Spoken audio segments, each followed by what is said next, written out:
AM530. Somos periodismo. Somos radio.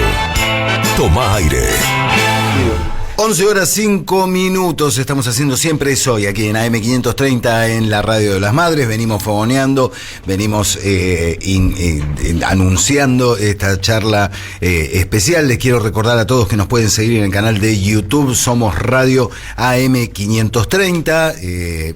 Ameritaba poner una cámara dentro del estudio para seguir esta charla y doy ya la bienvenida a nuestro invitado especial, el señor Álvaro García Linera. Muy buenos días, gracias por venir al estudio de AM530. Nos acompaña Amado Vudú, está Diego Stulbark, está el profe Viñeski, que ya estaba desde antes. Buenos días, Álvaro, muchas gracias por venir. ¿Cómo estás? Buenos días a todas las personas que nos oyen en Radio 530 y un lujo estar al lado de Amado, de Diego y de el profe Iñaki. Y nuestro profesor Eduardo, que está allá atrás viéndonos. Amado, buen día. Qué grupete, ¿no? Qué grupete. Hay canilla libre de cerebro hoy en Radio Madres. Por eso dije, yo aquí hoy de bastonero, callándome para escuchar a quienes saben, a quienes pueden analizar, a quienes pueden pensar. Me voy a retractar. Canilla libre de cerebro y corazón. Y corazón. Porque cerebro solo. Por sobre todas las cosas. En un momento muy intenso para la realidad latinoamericana, estamos siguiendo todos con mucha atención lo que sucedió este fin de semana en la República Hermana de Brasil.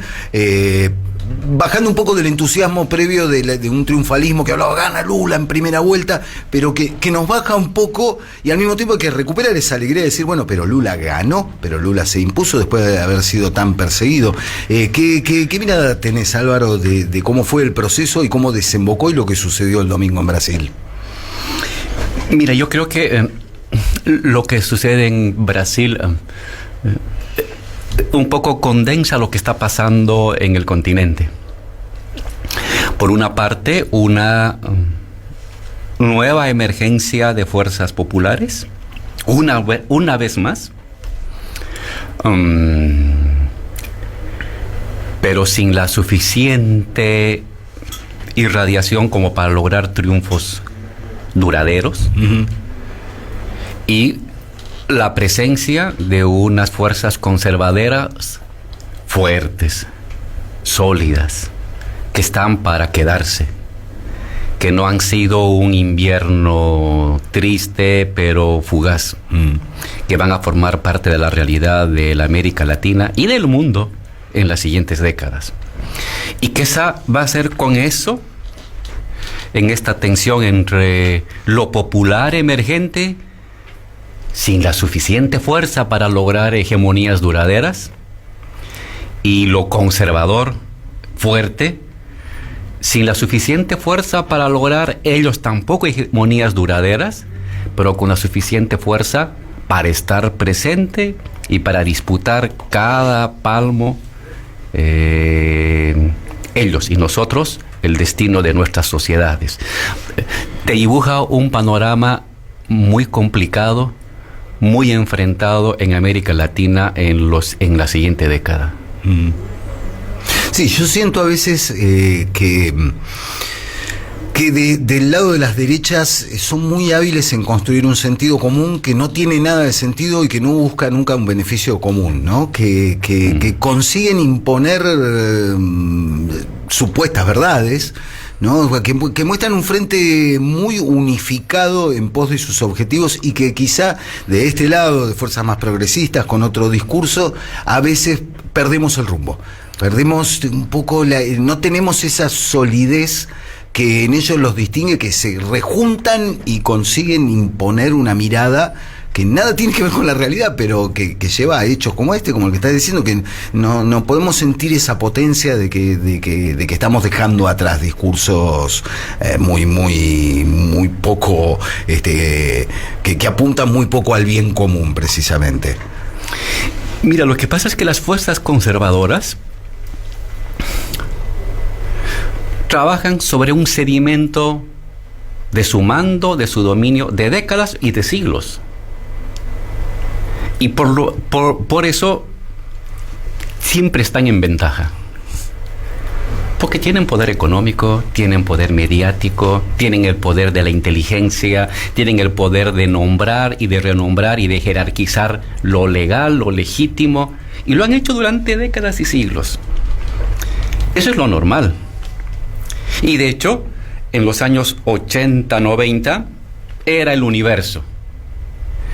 Más bien lo extraordinario, lo fugaz, es la emergencia de lo popular.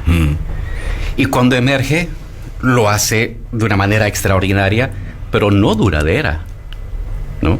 Y más bien el esfuerzo es volverlo duradero.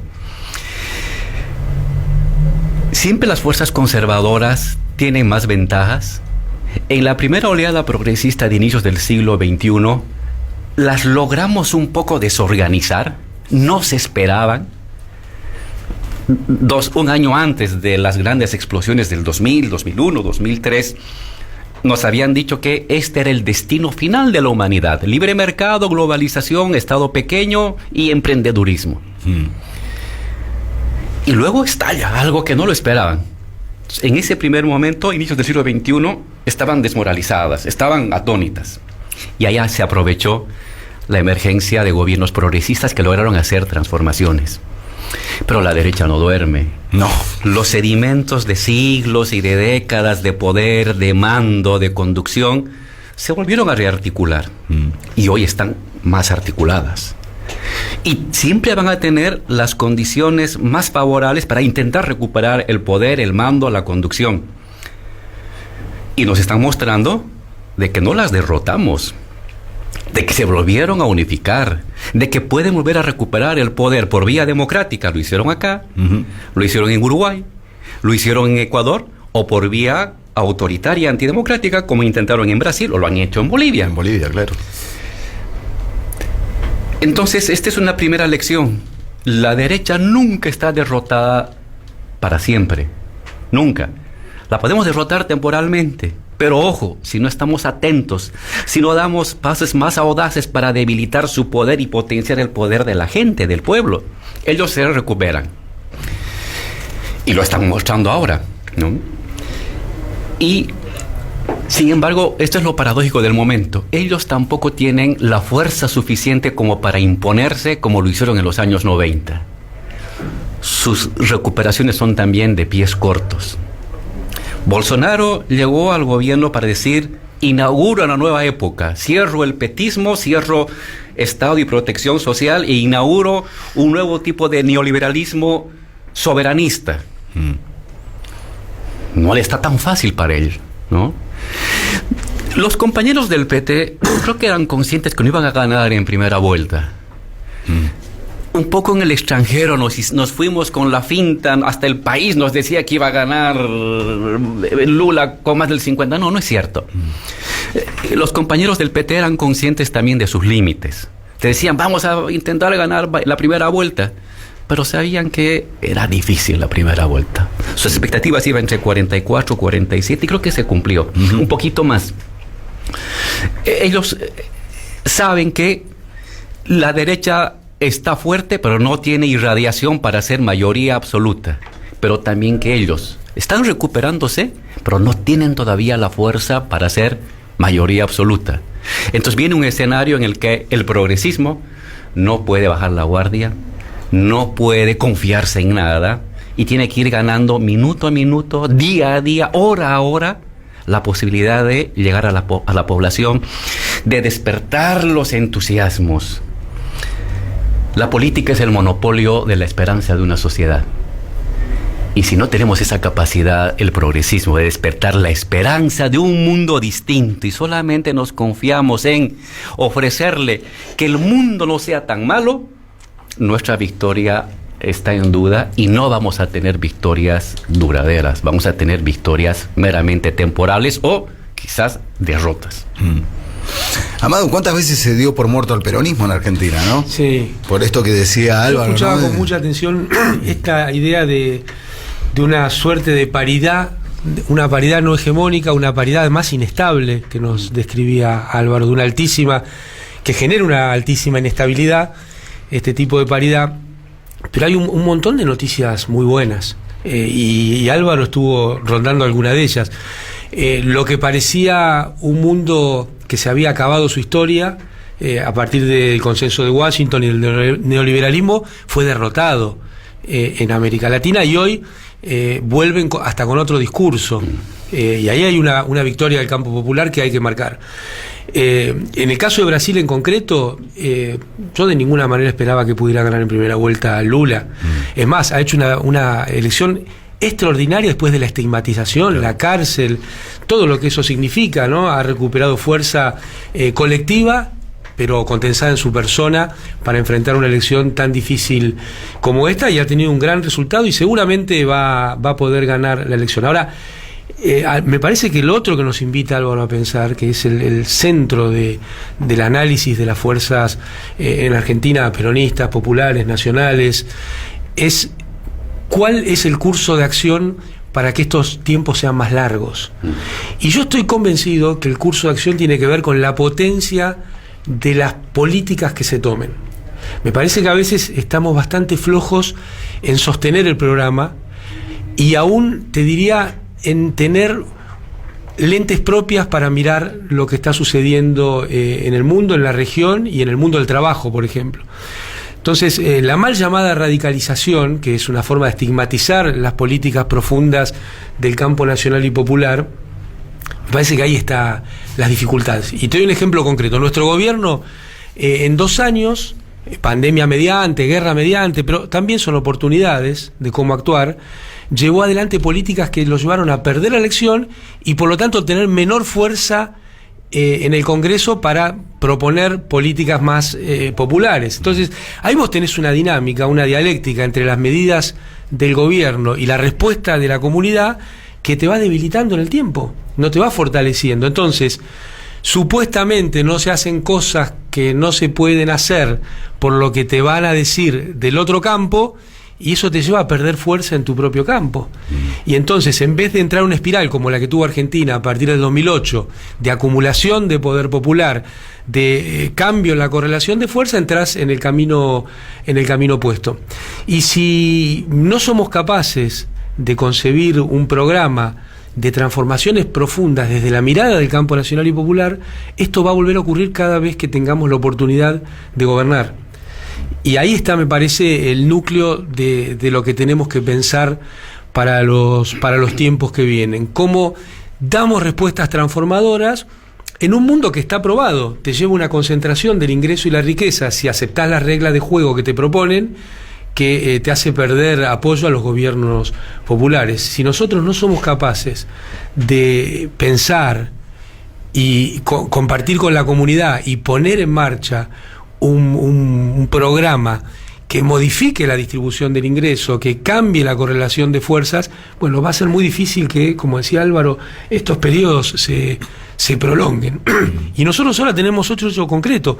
¿Cómo podemos pensar que una sociedad que tiene un problema de ingresos, porque viste, Álvaro, cuando dicen hay que arreglar primero la macroeconomía y después la condición de la población? Y yo me pregunto, ¿el ingreso de la población no es una cuestión macroeconómica también? ¿Por qué dejamos que nos digan de enfrente qué es macroeconomía y qué no? ¿Por qué nosotros no proponemos nuestra propia visión y nuestras propias ideas al respecto? Entonces, en un país que tiene estos problemas de ingresos, suponer que podemos entrar a aumentos en las tarifas de los servicios públicos sin un cimbronazo político, sin mayor concentración económica y sin pérdida de apoyo popular, es un error de nuestro gobierno. Va a ser un error del gobierno si se persiste en este camino. Acá estamos delante de 2 vicepresidentes, ¿no? 2 vicepresidentes, Amadou, Alan García Linera.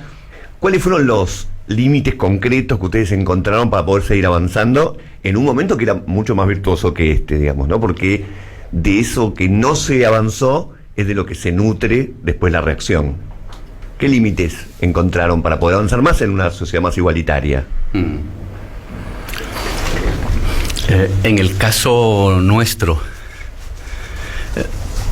muchos límites, pero al menos 2 que uno autocríticamente tiene que asumirlo. El primero sería el no haber profundizado más políticas productivas que le den sostenibilidad en el tiempo a las políticas redistributivas. Creo que el progresismo en su primera gran emergencia, primera ola, que le hemos llamado, hizo políticas redistributivas de justicia social. Mejorar el salario mínimo, mejorar los ingresos de las personas más humildes, mejorar la salud, mejorar la educación. Cosas básicas, imprescindibles para una vida mínimamente digna. Bien, pero no hicimos suficientes transformaciones en los sistemas productivos, en su propiedad, en su gestión y en su irradiación, para que esas políticas de distribución no dependieran del flujo de los precios de las mercancías en el mercado mundial, sino que fueran sostenibles, 5, 10, 20, e incluso te dieran apoyo o te dieran aire para nuevas políticas redistributivas, porque somos un continente muy injusto, el más injusto del mundo. Entonces, tienes un margen de igualación de abajo hacia arriba muy grande. Dimos buenos pasos, pero no pudimos avanzar más. Y tiene que ver con el tema de sistemas productivos, propiedad, expansión, cadenas locales, regionales y nacionales de valor que no las supimos leer y ajustar a su debido momento. Y eso creo que es la gran tarea hacia futuro. Un productivismo progresista que acompaña a una distribución de la riqueza. Esa para mí sería un primer límite que tuvimos. Un segundo límite,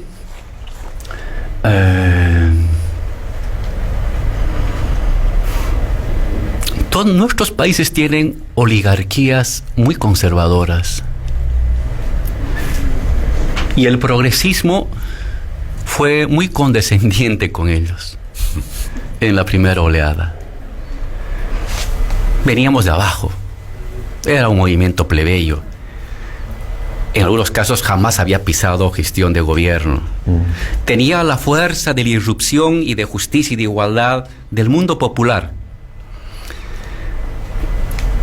Y apostó a políticas de acuerdo y de conciliación con sectores poderosos, pensando que ellos iban a entender el espíritu del tiempo, de que se había pasado de las etapas de grandes concentraciones de riqueza a una etapa de mayor justicia social. Y fuimos algo ingenuos, porque estos poderes oligárquicos reciben con una mano lo que el Estado les da, pero con la otra mano te están apuñalando. Y tienen para ello distintos mecanismos, medios de comunicación, políticas de elevación de precios, deliberada, para generar inflación, de ocultamiento de productos para generar desesperación y pánico social, de corridas bancarias para desestabilizarte a un gobierno, o, llegado el momento, caso Bolivia, de financiar a policías y a militares para que saquen sus tanques. Entonces, hay aquí una actitud que tiene que modificar un nuevo progresismo, una nueva etapa. Hay que resolver este tema de manera duradera. No estoy hablando del sector empresarial en su conjunto, sino de ciertas roscas oligárquicas absolutamente conservadoras, que no soportan el progresismo, se tapan la nariz para hablar de progresismo, aborrecen un país progresista de la piel color oscura, de sabores y de actitudes plebeyas, la desprecian. Y si pudieran, la intentarían borrar de la vida. Con ellos no va a poder avanzar conciliación. Necesitas políticas de cortar sus uñas, sus influencias económicas, su excesiva concentración de propiedad y no apostar a conciliación con ellos. Tienen suficiente dinero como para conseguirse sus propios dólares para sus importaciones, para pagar sus impuestos, y si tú les subes el 100% de los impuestos, van a seguir viajando a Francia a comprarse la ropa cada 15 días. Pero vas a tener dinero y vas a tener control de su influencia económica en el país, como para que no te estén generando desestabilizaciones o golpes de Estado o ambientes de violencia y de odio social que luego desencadenan intentos contra autoridades progresistas. Entonces, el primer límite ha sido mayor productivismo y no solamente redistribución. Y la segunda, una política más audaz frente a estas oligarquías y menos conciliación con ellas. Bueno, son temas que se tocan. Yo creo que Cristina viene marcando algo que es el centro del límite, que es la economía bimonetaria en Argentina. Y claro, la economía bimonetaria es una consecuencia. Tendríamos que rastrear un poco sus orígenes o aquellos patrones y estructuras que la han sostenido y en definitiva afianzado. Y ahí tenés varias cuestiones, algunas que se tocan mucho con lo que Álvaro decía de lo productivista. Un límite es encontrar cómo distribuir y no redistribuir, cómo la cuestión distributiva está en el corazón de la actividad productiva en un país, en este caso en la Argentina. Y ahí tenés un tema de concentración empresaria muy potente, ¿no? Nosotros avanzamos con la idea de la industrialización de la ruralidad, que fue un comienzo, esta idea que tiró Cristina, pero que quedó trunca, y tenés mayores niveles de concentración. La otra cuestión es la extranjerización de la propiedad de sectores muy importantes de la economía argentina, y esto te consolida mucho la cuestión del bimonetarismo. Al mismo tiempo, yo creo que el límite, o lo que más expresa el límite, es el sistema financiero. Es que todo el sistema económico y social del mundo está organizado alrededor de la actividad financiera. Entonces vos tenés, cuando se piensan las políticas o cuando se diseñan instituciones, en el centro tenés la actividad financiera, después la actividad productiva y después las personas. Yo creo que tenemos que dar vuelta a estas esferas, y en el centro tienen que estar las necesidades y deseos de las personas, alrededor de ellas lo natural, los bienes públicos, comunes, naturales, que están olvidados en el modelo neoliberal, y recién después el sistema productivo y recién después el sistema financiero. Si nosotros no logramos una desconexión concreta de la cuestión financiera, va a ser muy difícil que podamos avanzar en la mejora de los sistemas productivos y que sean la base distributiva de nuestros países. Por eso el tema de la deuda sigue siendo un tema central en la vida argentina, que determina políticas públicas que no tendrían que tener nada que ver, como desde el sistema jubilatorio al sistema de salud, y quedan subordinadas a la cuestión financiera, a la cuestión de atender la deuda. Por eso creo que en la Argentina el bimonetarismo es un límite, pero no podemos ver el bimonetarismo como un hecho aislado, sino en todo el entramado que tiene que ver con la concentración empresarial, que tiene que ver en la concentración de productos de primera necesidad en nuestro país. Recordemos que un litro de leche en la Argentina recorre alrededor de 1000 kilómetros. Suena muy absurdo esa situación, pero es lo que sucede. Entonces me parece que ahí tenés un primer límite, o un paquete de cuestiones que te generan el primer límite a una vida más igualitaria en la Argentina, y el segundo tiene que ver con aspectos institucionales culturales, aquellos que Althusser denominaba aparatos ideológicos de Estado. Ahí aparece un haz también de límites que van desde la enseñanza, desde las oligarquías locales enviando a sus hijos a estudiar afuera, para que son las clases que después toman decisiones sobre nuestra vida con modelos pensados para otras sociedades, o desde el imperio para colonizar más que para emancipar. Lo hemos visto en el caso de Guzmán muy fuerte esto, en la vida argentina también. Y ahí tenés la cuestión también judicial, ¿no? Cristina Fernández de Kirchner mandó 6 leyes para la reforma democrática del poder menos democrático de la República Argentina, que fueron derribadas por el propio poder que se pedía transformar. Por eso cuando a veces se habla de la autodepuración o la autoorganización, es absurdo, ¿no? Hemos escuchado al presidente... Tampoco la ingenuidad de la que habla Álvaro, claro, ¿no? Es que ahí aparece donde a veces se confunde la expresión diálogo con la expresión aceptar los argumentos del otro. Y me parece que cuando yo lo escuchaba a Álvaro un poco estaba hablando de esto, ¿no? Esos sectores se sientan en la mesa a ver qué se llevan. no a ver qué ponen. Cuando se habla, armemos la mesa de tal cosa o la mesa de tal otra, los actores de la clase dominante que se sientan en esa mesa generalmente se sientan a ver qué se llevan. Entonces yo creo que es muy importante escuchar, es muy importante dialogar, pero en el fondo es una cuestión filosófica, si querés, que hay que entender que no hay una racionalidad. Por eso, desde el sistema universitario transnacionalizado, se pretende hablar de racionalidad. Y claro, la racionalidad es la racionalidad económica.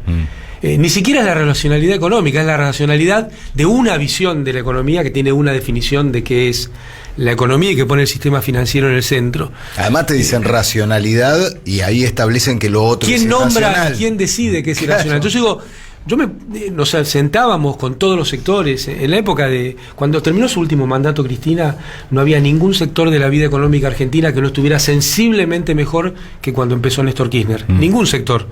Porque como contaba Álvaro, veníamos de muy abajo, de una situación muy, muy difícil, donde en una primera etapa era un juego ganan todos. Cuando empezó el problema distributivo, para mí en la Argentina en el año 2006-2007, bueno, aparecen nuevos conflictos. Ahora, uno escucha a un empresario y tiene razón. Claro, tiene razón en base a sus intereses. Yo lo que quiero compartir es que no hay una razón. También está la razón popular. Y los sectores que pretenden representar a lo nacional y popular tienen que oponer a la racionalidad empresarial, a la razón empresarial, la razón popular, que no es la suma de las razones individuales, es otra cosa muy distinta, porque después desde el poder permanente se designa quién es racional y quién no. Entonces hay peronistas racionales inclusive. Vos fíjate, es un oximorón en términos de lo que era el discurso en 2003. Entonces me parece que ahí hay otro límite que a veces es autoinfligido por el propio sector nacional y popular. Pretender ver la cuestión de la sociedad con las anteojeras del neoliberalismo que va penetrando en todas y todos, y tenemos que estar muy entrenados para que eso no suceda. Diego. Bueno, recibir también, Álvaro, porque de alguna manera tu nombre evoca en muchas generaciones de argentinos unas capas de historia que uno escucha, ¿no? Recuerda tu militancia tupacamarista, ¿no? Catarista, perdón, tu militancia catarista, pero también tu prisión, los años de prisión, pero también el contexto de la guerra del agua, el contexto de la guerra del gas, en que se produce la gran transformación, digamos, o la gran expectativa, o la palabra que usaste vos, el gran entusiasmo, ¿no? Que está en el origen de esta primera ola, ¿no? Que es me parece, como dijiste vos de Brasil, no hablamos de una situación solo boliviana, hablamos de algo que con sus distintas variantes ocurrió en todo el continente y abrió las posibilidades de estos gobiernos progresistas o populares o como se los quiera llamar. Luego el vicepresidente, luego el intelectual o el profesor, o sea que estamos ante una conversación con muchos matices y muchas posibilidades. Yo quisiera entrar entonces por una zona más tensa o más problemática, que también es continental, que creo un poco ya lo estamos hablando, que es la sensación de impotencia que me parece a mí se difunden en los momentos en donde las fuerzas progresistas están presentes, que es muy distinto a los momentos en donde no estaban presentes o estaban derrotadas o debilitadas, sino cuando son gobierno, como ocurre hoy en la Argentina, o como en el caso de Brasil, cuando incluso se gana una elección. Entonces, mi pregunta es, ¿cuál es la razón o qué podemos pensar sobre este escenario? ¿Un neoliberalismo en crisis y una gran incapacidad para producir un horizonte nuevo con respecto a ese neoliberalismo, incluso cuando se está en el gobierno?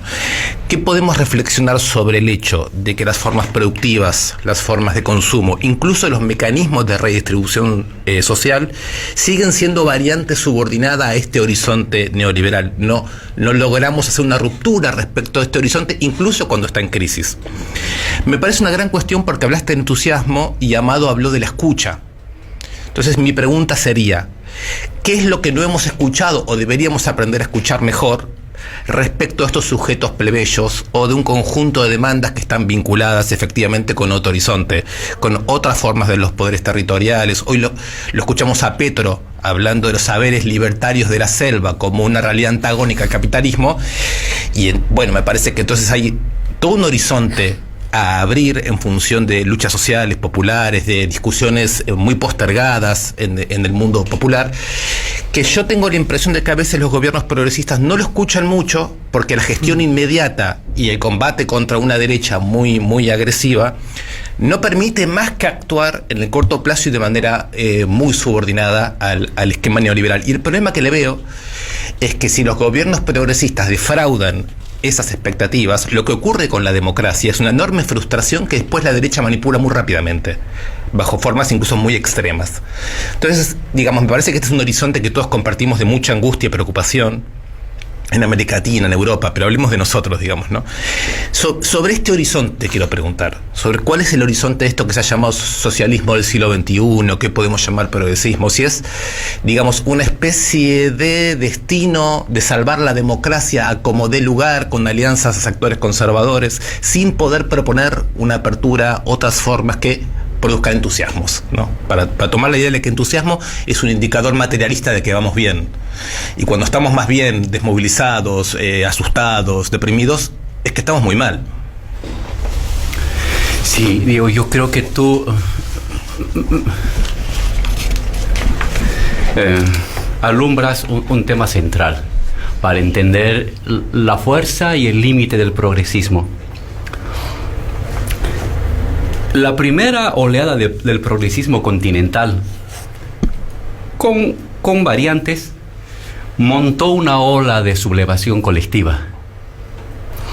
Y sublevación colectiva no es solamente gente en la calle, entusiasmo social, popular, despertar político de las personas, es fundamentalmente también una apertura cognitiva de la sociedad. Es decir, que los límites de lo decible, de lo pensable y de lo esperable se estiran. Por lo general, las sociedades nos desenvolvemos en momentos rígidos de expectativas y de posibilidades, de horizontes predictivos. Y las sublevaciones rompen eso. La gente está dispuesta a descreer de viejos parámetros, de viejos ídolos, de viejas ideologías, y dispuestas a creer y a producir algo nuevo. Entonces el progresismo de los años 2000, 2001, 2003, 2005, 2008 cabalgó esa ola.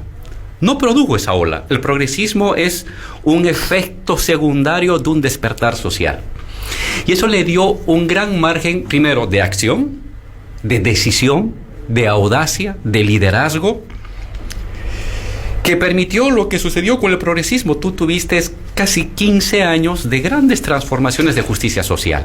No era el comunitarismo final, pero fueron grandes momentos en que 70 millones de personas salieron de la pobreza, en que los estados recuperaron cierta autonomía en sus tomas de decisiones, en que la gente de los barrios comenzó a ocupar las calles, comenzó a ocupar instituciones, en que indígenas se volvieron poder y no simplemente eran los empleados del hogar. Tuviste muchas de esas cosas. Y se cumplió parte del programa que emergió de la primera ola. Y al cumplir parte del programa, se agota también lo que te planteabas. Es decir, hay una especie de agotamiento del progresismo de la primera oleada por cumplimiento parcial de sus tareas. Y entonces hay un regreso de las fuerzas conservadoras por errores del progresismo, porque se perdió el gran flujo, la gran fuerza inicial. Regresan fuerzas conservadoras y ellas no logran instaurarse de manera duradera, porque es un recalentado de la vieja propuesta neoliberal de los años 90. Y vuelven a perder elecciones y ahora tienes una segunda oleada progresista. Pero esta segunda oleada progresista tiene un límite estructural. No cabalga levantamiento social. A excepción de Colombia, esta segunda oleada, México, Bolivia, Brasil, Chile, Perú, Honduras,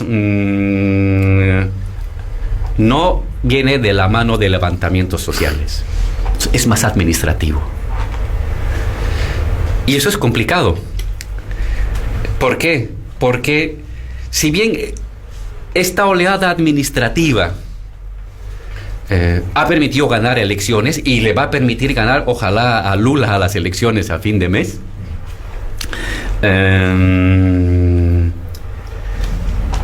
Se da en un momento en que el mundo ha cambiado. Puedes ganar elecciones con lecturas administrativas, pero no puedes enfrentar los problemas del COVID, del gran encierro, de la crisis mundial, de la inflación, con medidas administrativas. No lo has de poder hacer. Y ese es el momento paradójico. Y entonces, ¿qué se requiere? Lo ideal sería una nueva gran oleada de movilización social. Porque eso no solamente te disputa el poder en las calles, sino te abre la mente, te abre las creencias, te abre las esperanzas. Y eso no hay. Entonces, la paradoja de este momento es que estás ganando elecciones en un tiempo en que hay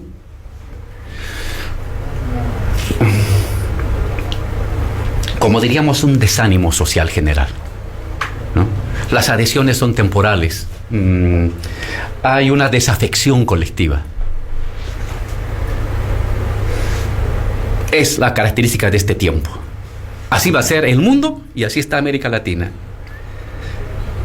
Pero eso va a durar poco, porque la gente tiene que volver a creer algún rato.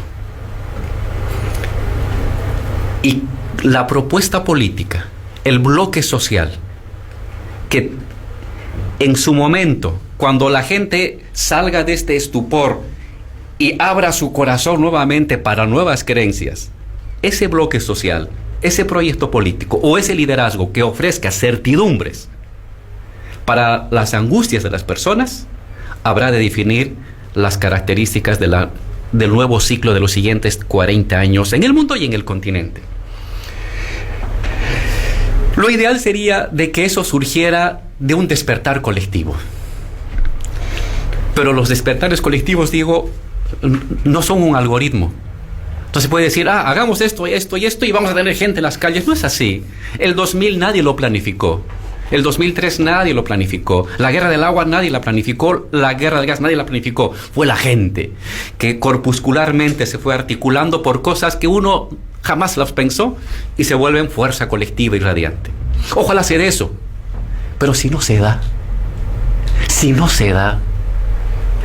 y si encima las fuerzas conservadoras vienen con un discurso de intentar ofrecer certidumbre. ¿Tienes inflación? Yo sé cómo resolverte la inflación. Y ojo, inflación, desempleo, la gente está dispuesta a cualquier sacrificio, aunque a la larga sea peor para ella, con tal de que le resuelvas esos problemas ya. Y la derecha está planteándose eso. La derecha está intentando captar una propuesta de certidumbre a la población a riesgo de garrotearla en otras cosas, pero de resolverles este tema que cada día cuando me compro mi Marroc al venir acá, me compro mi pan o tomo mi café, lo siento que me está agrediendo. Entonces, lo ideal sería que la resolución de esos temas de angustia de las personas vinieran por parte de una emergencia popular que nos abriera el horizonte a los políticos, a los intelectuales, a los líderes sociales. Pero si no se da todavía ese levantamiento social, que es a lo que apuesta un revolucionario, ¿qué haces? ¿Te rindes? ¿O intentas dar la batalla de arriba a abajo? Desde el Estado, temporalmente, provisionalmente, como un puente histórico. Y es lo que creo que el progresismo tiene que intentar. Si no hay el despertar social que nos abra el horizonte a futuro desde abajo, que es lo ideal, que es lo duradero, que es lo que permite empoderar a la gente, que el progresismo político, de élites políticas, dirigenciales, intelectuales, desde arriba, intenten abrir un espacio de tránsito para esos cambios. Y para mí va por el lado de audacia en propuestas de transformación que vayan desbrozando el camino para un despertar social. Las políticas de conciliación no son suficientes. Políticas de choque, pero desde las izquierdas. Políticas de choque, pero desde el progresismo. ¿Qué es de choque? No ajustar al pobre, ajustar al rico. No debilitar la pequeña propiedad, sino hacerle pagar los costos de la crisis a la gran propiedad.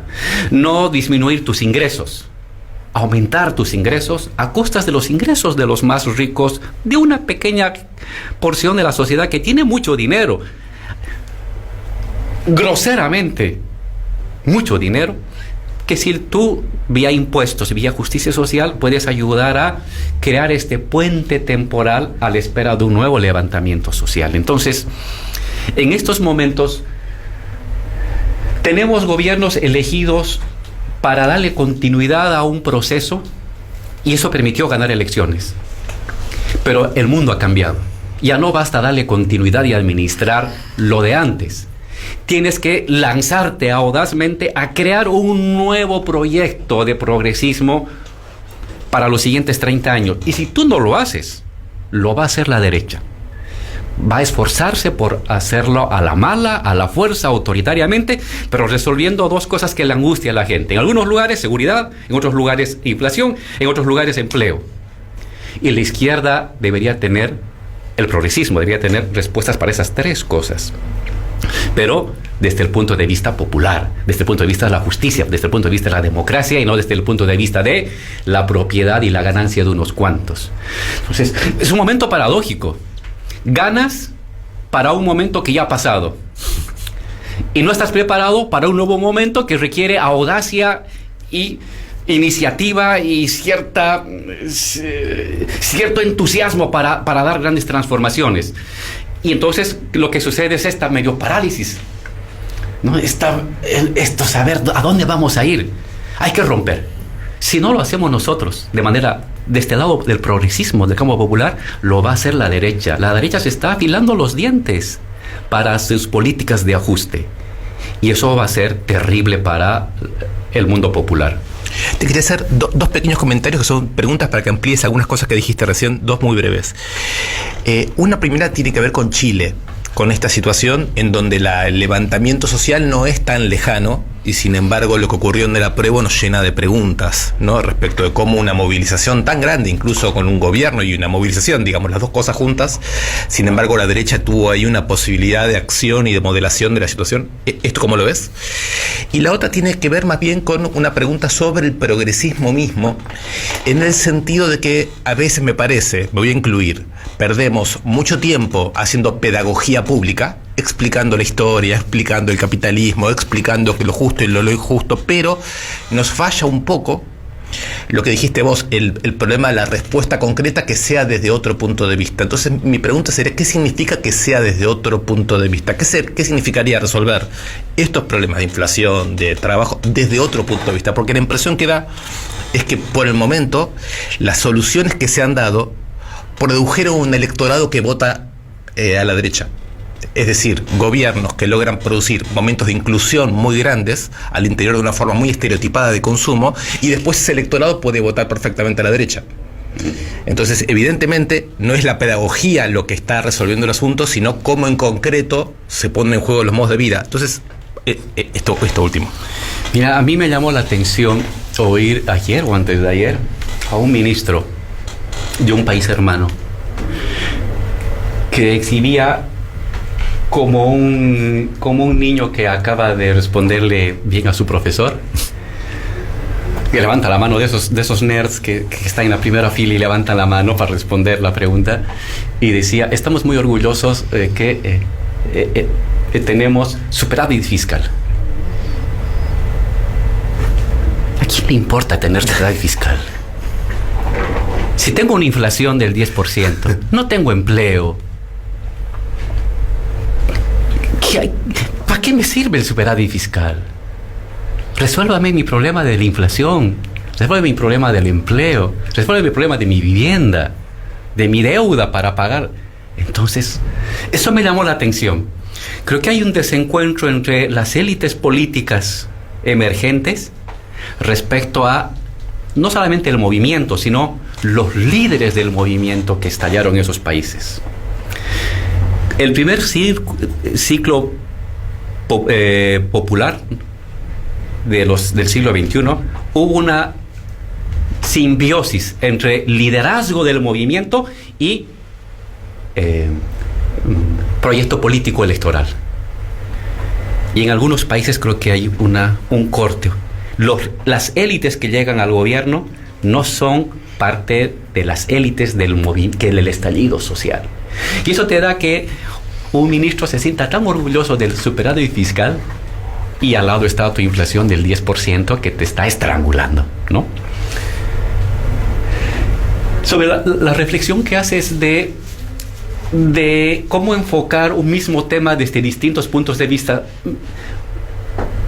voy a hablar de la inflación europea para no herir sensibilidades. Tienes la inflación europea. Ha subido el precio de la electricidad 240%, 300%, y este invierno va a ser atroz. Una solución de mercado, desde el capital financiero que hablaba el vicepresidente, estoy en guerra con Ucrania, no me importa, me da gas más barato y le compro igual a Rusia. Rusia ha invadido Ucrania, estoy dando armas a Ucrania, pero como Rusia es el que ofrece gas más barato, la solución de mercado es agarra el precio más barato, traiga gas de Rusia para que los alemanes no apaguen sus fábricas y no haya racionamiento eléctrico. Racionamiento en Europa, no es Venezuela, es Europa. Europa está teniendo racionamiento de electricidad en el siglo XXI. Solución de mercado es mando armas a Ucrania y me traigo gas de Rusia. Solución de mercado. Solución reformista. Ya, no traigo gas de Rusia, pero subvenciono con dinero del Estado, hago emisión monetaria y subvenciono el precio del combustible y lo congelo, lo que ha hecho la primera ministra de Inglaterra, Truss, es decir, bueno, este es el tope para el precio de la electricidad en invierno, y si sube más, el Estado va a poner dinero para que no afecte el bolsillo. Solución reformista y es casi conservadora. Solución más progresista. Señores de la electricidad, ustedes están ganando demasiado dinero, no van a ganar ese dinero, no van a cobrar ese precio, y el precio lo fijo como Estado, como gobierno. El Estado es el monopolio de los monopolios de una sociedad, y fijo un precio. Y ustedes seguirán ganando, pero ya no ganarán excesivamente. Establezco las reglas del juego. O, si soy más radical, nacionalizo el sistema de electricidad, como un poquito lo ha hecho Macron en Francia, nacionalizado el sistema la electricidad que se genera por energía atómica. Más progresista. Entonces, tienes aún tu mismo problema. Inflación, 3 salidas distintas. En estos tiempos la economía no tiene soluciones técnicas, tiene soluciones políticas, que se revisten y se maquillan como soluciones técnicas, pero toda solución a los temas económicos son soluciones políticas, que beneficia a los importadores, que beneficia al consumidor o que beneficia a la sociedad en su conjunto. ¿Cuál de esas optamos en nuestros países? Hay que tomar la decisión, ¿no? Entonces, sobre un mismo tema, un mismo agobio, distintas salidas. Nunca hay una sola salida a un agobio social. Y sobre el tema que enfocabas, que es un debate bien latinoamericano, ¿no? El progresismo generó una nueva clase media o generó gente con consumo medio, ¿no? Ingresos medios se llama. 70 millones de personas en una década. Y luego decían algunos compañeros, y resulta que esos malvados a los que yo les di trabajo y les di dinero, encima votan contra mí. ¿El malvado es él o el malvado soy yo? Pero es normal, pues, compañero. Si una persona antes pobre, sin trabajo, sin salud, sin educación, sin escuela, votaba por un proyecto progresista que la interpelaba como pobre, humilde y desamparado, pero gracias a tus políticas, esa persona ya no es pobre ni humilde y desamparado, sino tiene ingresos medios, tiene un trabajo estable, está ahorrando para comprarse su casita, ha mandado al hijo a la universidad. Sus aspiraciones son otras. Tú ya no puedes hablarle a esa persona como pobre, humilde y abandonado, porque ya no lo es. ¿Cuáles son sus nuevas expectativas? Dirígete a ellas. ¿Por qué le sigues hablando como una persona cuyos consumos son mínimos? No, su consumo ha mejorado, y qué bien que haya mejorado. Y ahora seguramente está pensando en otros consumos, en otras expectativas. Ahora quiere que también la niña vaya a la universidad y quiere ahorrarse para comprar un auto. ¿Por qué no puede hacerlo? Tú como progresista, date cuenta de tu obra. Tú has cambiado la sociedad como progresista. Y ya no puedes hablarle a la sociedad como hace 15 años. Háblale a lo cómo está hoy. Plantéale nuevos objetivos de transformación y de mejora social a partir de su nueva cualidad.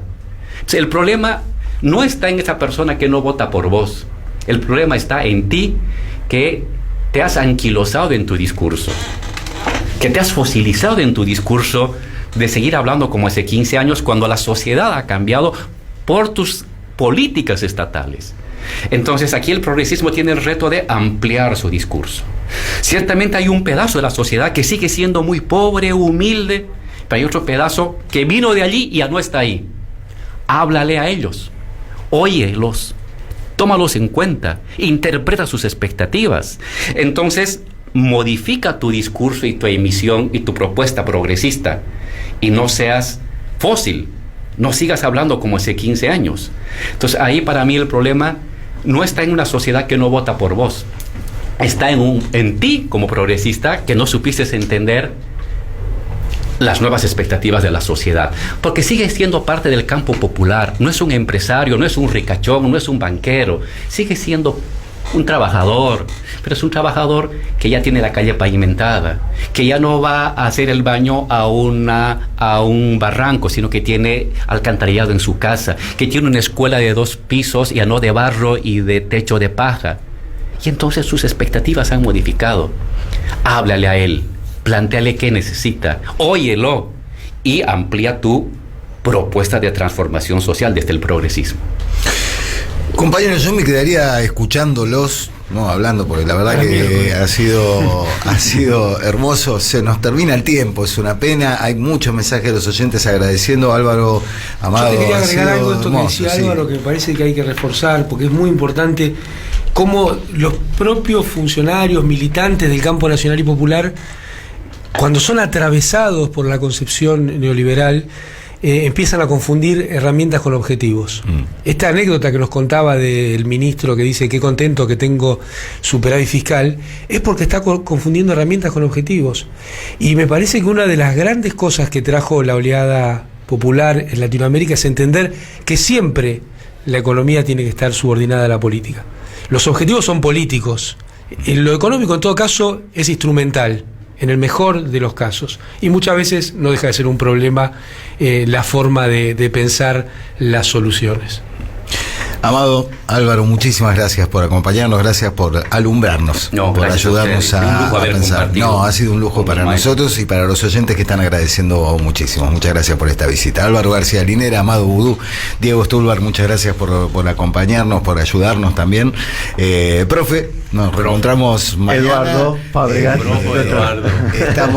Estamos cerrando Siempre Soy en una mañana sumamente especial.